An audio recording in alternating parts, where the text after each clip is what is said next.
आप देख रहे हैं प्रेरणा संवाद। मैं हूं पल्लवी। आज के प्रमुख समाचारों पर एक नजर। सरसंघ चालक डॉक्टर मोहन भागवत ने कहा, देश को फिर से तोड़ने की चल रही है साजिश। डॉक्टर मोहन भागवत ने लोकमत स्वर्ण महोत्सव में कहा कि देश को फिर से तोड़ने की साजिश चल रही है। हम सभी को विविधता का ध्यान रखना होगा। हमें पूर्वजों के रास्ते पर चलना चाहिए। उन्होंने कहा कि यहाँ विविधता में एकता है और एकता में विविधता। भारत ने कभी किसी का बुरा नहीं चाहा। हमारे पूर्वज यहाँ से पूरी दुनिया में गए और उन्होंने वहाँ के देशों को अपना धर्म दिया, लेकिन हमने कभी किसी को बदला नहीं। जो जिसके पास था उसके पास ही रहने दिया। डॉक्टर मोहन भागवत ने इस दौरान हिंदुत्व एवं राष्ट्रीय एकता विषय पर अपने विचार रखे। उन्होंने कहा कि भूगोल हमेशा बदलता रहता है। पहले अंग्रेजों ने देश को तोड़ा, अब देश के अंदर के लोग इसे तोड़ने की कोशिश कर रहे हैं। संघ या वास्तव में हिंदुत्व का पक्ष लेकर चलने वाले लोग इसको नहीं मानते।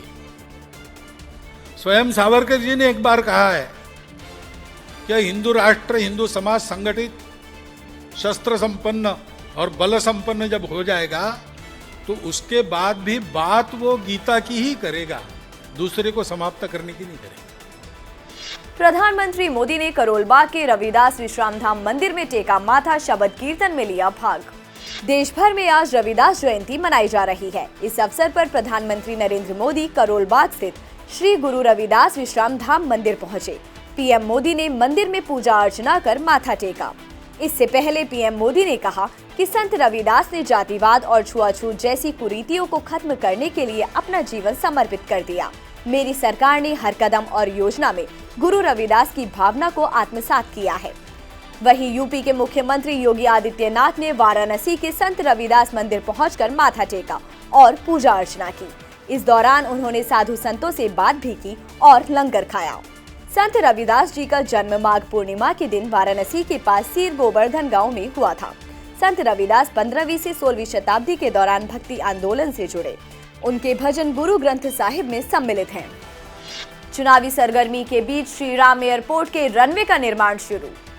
उत्तर प्रदेश में चुनावी सरगर्मी के बीच श्री राम एयरपोर्ट के पहले चरण का कार्य शुरू हो गया है। बेंगलुरु की विशाल इंफ्रास्ट्रक्चर कंपनी के कर्मचारी व श्रमिक रनवे निर्माण में जुटे हैं। एयरपोर्ट के प्रोजेक्ट प्रभारी कुलश्रेष्ठ के अनुसार पहले चरण का कार्य लगभग 1.25 वर्ष में पूरा हो जाएगा। एयरपोर्ट का विकास 3 चरणों में किया जाना है। श्री राम एयरपोर्ट के लिए खरीदी गई भूमि नागर विमानन विभाग उत्तर प्रदेश को देने का प्रस्ताव पहले ही जिला प्रशासन भेज चुका है। बीएचयू में स्थापित होगा वर्चुअल आयुर्वेद विज्ञान केंद्र, तैयार होगा दवाओं का वृहद डेटा बैंक। काशी हिंदू विश्वविद्यालय के चिकित्सा विज्ञान संस्थान ने विश्व स्तर पर आयुर्वेद को वैज्ञानिक रूप से स्थापित करने की दिशा में कदम बढ़ा दिए हैं। इसके लिए विश्वविद्यालय में उत्तर प्रदेश एवं नेशनल मेडिसिनल प्लांट बोर्ड के संयुक्त तत्वावधान में वर्चुअल आयुर्वेद विज्ञान केंद्र की स्थापना की जा रही है। प्रथम चरण में विश्वविद्यालय के आयुर्वेद संकाय के चिकित्सकों तथा प्रदेश सरकार द्वारा नियुक्त चिकित्सा अधिकारियों द्वारा दी जाने वाली दवाओं का वृहद डेटा बैंक तैयार किया जाएगा। प्रदेश के सभी चिकित्सा अधिकारियों को उनकी सेवा के साथ साथ शोध की मूलधारा में सम्मिलित किया जाएगा। विश्वविद्यालय के आयुर्वेद संकाय के प्रमुख प्रोफेसर एन.के. दुबे ने 18 से 20 फरवरी तक गिलोय जन जागरूकता अभियान के तहत होने वाली स्वास्थ्य संवर्धन संगोष्ठी के बारे में जानकारी दी। अपराध की दुनिया छोड़ गोरखपुर में 500 हिस्ट्री शीटर करने लगे खेती किसानी। इसे बदलाव कहें या उत्तर प्रदेश पुलिस का डर, क्योंकि अब प्रदेश में अपराध की डगर छोड़कर अपराधी खेती किसानी एवं रोजगार से जुड़ने लगे हैं। एक या दो नहीं, गोरखपुर में 500 से अधिक हिस्ट्री शीटरों ने अपराध की दुनिया को अलविदा कह दिया है। सीकरीगंज के हिस्ट्री शीटर खदेरू बेलदार पिछले 5 वर्षों से बटैया पर खेती करने लगे हैं। पिछले 3 वर्षों में किसी भी अपराध में उनका नाम नहीं आया है। खदेरू की ही तरह सीकरीगंज के बारीगांव निवासी हिस्ट्री शीटर जयराम सिंह भी खेती किसानी करके परिवार की जीविका चलाते हैं। तो वहीं चिलुआताल के हिस्ट्री शीटर फूलचंद भी पिछले 4 वर्षों से आरओ प्लांट पर काम करते हुए सामान्य जीवन व्यतीत कर रहे हैं। धर्म परिवर्तन कराने वालों के खिलाफ एक्शन में यूपी पुलिस, अब तक 280 आरोपित गिरफ्तार।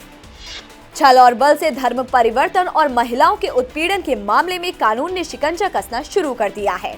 पुलिस ने विधि विरुद्ध धर्म संपरिवर्तन प्रतिषेध अध्यादेश 2020 के तहत कार्रवाई शुरू की तो अब तक 41 मुकदमे ऐसे भी दर्ज हुए जिनमें आरोपित नाबालिग है। विधि विरुद्ध धर्म संपरिवर्तन प्रतिषेध अध्यादेश 2020 प्रदेश में 27 नवंबर 2020 को प्रभावी हुआ था, जिसके बाद से जनवरी 2022 तक इस अध्यादेश के तहत कुल 164 मुकदमे दर्ज हुए हैं। सबसे अधिक मुकदमे बरेली और मेरठ जोन में दर्ज हुए। 97 मुकदमे ऐसे हैं जिनमें पीड़ित महिला कोर्ट में आरोपितों के विरुद्ध बयान दे चुकी है। यूपी पुलिस अब तक कुल 504 में से 280 आरोपितों को गिरफ्तार कर चुकी है। लखनऊ में मानव तस्करों के चंगुल से 3 बालिकाओं को छुड़ाया। सद्भावना एक्सप्रेस में 17 लोग पकड़े गए। गरीब परिवार की बच्चियों की शादी कराने के नाम पर मानव तस्करी करने वाले एक बड़े गिरोह को जीआरपी और लखनऊ पुलिस ने राष्ट्रीय बाल संरक्षण आयोग की सूचना पर गिरफ्तार किया। सद्भावना एक्सप्रेस में छापेमारी कर 6 मानव तस्करों सहित 17 लोग पकड़े गए, जबकि उनके चंगुल से 3 बच्चियों को मुक्त कराया गया। इनमें एक 18 साल की युवती और 2 नाबालिग बच्चियां भी हैं। इन बालिकाओं की शादी कराकर इन्हें हरदोई जिले ले जाया जा रहा था। पूछताछ के आधार पर मौके से हरदोई की थाना टडियावा के रहने वाले जान मोहम्मद, हाशिम, लतीफ, शकील, शाहिद और बागरमऊ निवासी अरमान को गिरफ्तार किया गया है। दिग्गज संगीतकार बप्पी लहरी का निधन, मुंबई के अस्पताल में ली अंतिम सांस। हिंदी सिनेमा के दिग्गज संगीतकार और गायक बप्पी लहरी अब इस दुनिया में नहीं रहे। 16 फरवरी की सुबह बप्पी लहरी ने 69 साल की उम्र में मुंबई के एक अस्पताल में अंतिम सांस ली। उनके निधन की खबर से बॉलीवुड और म्यूजिक इंडस्ट्री में शोक की लहर है। वहीं फैंस सदमे में हैं। हिंदी फिल्मों को शानदार संगीत से सजाने वाले बप्पी लहरी के निधन पर उनके चाहने वालों ने भावभीनी श्रद्धांजलि दी। डॉक्टरों के अनुसार ऑब्स्ट्रक्टिव स्लीप एपनिया के चलते बप्पी लहरी का निधन हुआ। आज के समाचारों में इतना ही। फिर लेकर आएंगे कुछ नए समाचार। तब तक के लिए नमस्कार।